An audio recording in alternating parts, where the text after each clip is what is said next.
मुख्यमंत्री बड़ घोषणा चाषी को मिल 291 कोटी। हेलो व्यूअर्स नमस्कार मु कैलाश स्वागत करुच्ची पीके 7894 यूट्यूब चैनल। प्रथम थर पर चैनल विजिट कर लाइक शेयर सब्सक्राइब करिए पाखर बेल आइकन देवे ऑल नोटिफिकेशन ऑन करेंगे जहाँफल नुआ नुआ वीडियो पाइपर।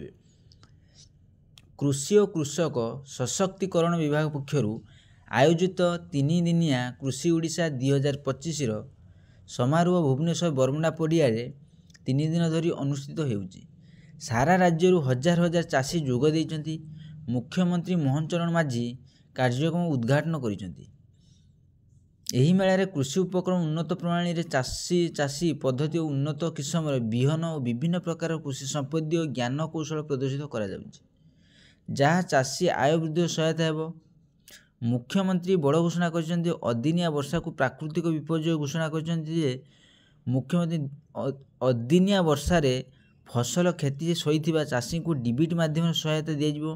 क्षतिग्रस्त 6,66,000 परिवार को 291 कोटी सहायता राशि जोगाई दिज्व। 3 दिनिया कृषि ओडिशा 2025 कार्यक्रम में अभिभाषण दे मुख्यमंत्री कहते ओडिशा कृषिभित्तिक अर्थनीति कृषि ओडिशा अन्नदाता को समर्पित। कोविड समय भी चाषी बिल को जाई चाष करिसंती। कोरोना भयर समस्ते घरे थिबा बेले चाषी बिल थिले। चाषी को सुरक्षा सरकार प्राथमिक दायित्व। आशा करी वीडियो भल लगे लाइक शेयर सब्सक्राइब करें पाखर bell icon on notification on करिए जहाँफल नुआ नुआ वीडियो